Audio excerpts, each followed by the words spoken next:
Hello and welcome to Top Dog TV's Short Sports Shorts Sporting Heroes series. Sporting Heroes will look at the lives of sports stars from outside the world of football. Starting today with tennis and Vitas Gerulaitis. Vitas is mostly remembered for just one quote he made after beating Jimmy Connors in a match. He had previously suffered 16 losses in a row to Jimmy Connors. Speaking to the media afterwards, waving a bottle of champagne, he said with a cheeky grin, "Nobody beats Vitas Gerulaitis 17 times in a row." To be perfectly honest though, despite him winning 25 top-level singles titles and 8 doubles, and he even reached the rank of number 3 in the world, tennis is almost incidental in the story of the Lithuanian Lion. Vitas was an excellent tennis player, and in any other generation he'd probably been the outstanding player. Unfortunately for him, he had Bjorn Borg, Jimmy Connors and John McEnroe to compete with. His dad, Vitas Sr., had won the Lithuanian Tennis Championship in his youth. Vitas Sr. would take Junior and his younger sister Ruta, who also had a career as a tennis pro, to play on public courts in Queens, New York when they were young. Vitas Jr. never forgot his family, and one of his first purchases was a mansion on Long Island where all his family lived with him. Vitas was not just generous with his family, he was famed for his generosity. He set up a youth fund and would often spend large chunks of his time in the summer giving out free rackets and giving free tennis clinics to youngsters. Because he was so well liked in the tennis scene, he managed to persuade big stars of the sport such as Arthur Ashe, Chris Evert, Ilie Nastase, Bjorn Borg, Jimmy Connors and John McEnroe to also give their time for free to help out. While his incredible generosity is probably how he will be mostly remembered by those who really knew him, that was not what most people will remember him for. Most of the world just knew him as Broadway Vitas, the party animal. At one point, his partying saw him run up the third highest individual American Express bill in the world. Most of it run up by flying himself and accompanying ladies around the world in private jets. Vitas dated actresses and models and was generally seen in the places to be, notably the notorious nightclub Studio 54.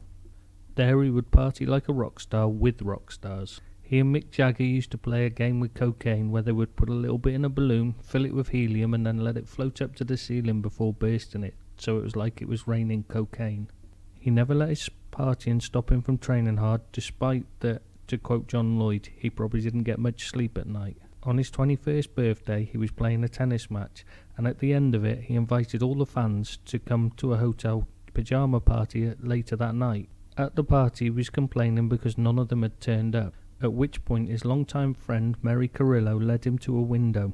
The car park was full of hundreds of women in pyjamas chanting his name. That is no surprise really, as the end of his tennis matches would always be accompanied by female fans screaming "Take me home" at him.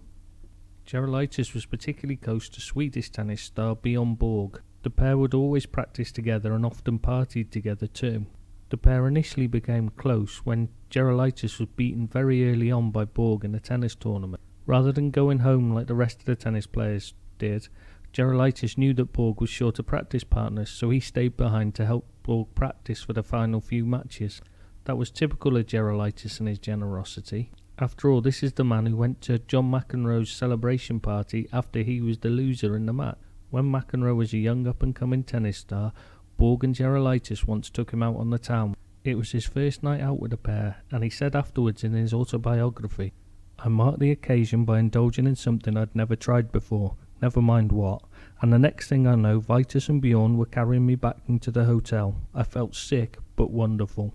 However, the lifestyle did catch up to Gerulaitis in the end, and he ended up spending time in rehab for addiction after his retirement. He was also named in a federal grand jury investigation into drug dealing, though he was later cleared of any wrongdoing.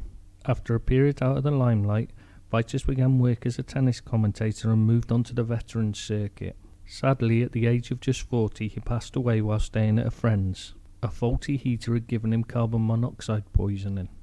He had once said, "When people ask me how long I intend to live, I answer until I beat Borg." He had lost to Borg every time he played him, 16 times in a row in fact. And we all know no one beats Vitas Gerulaitis 17 times in a row.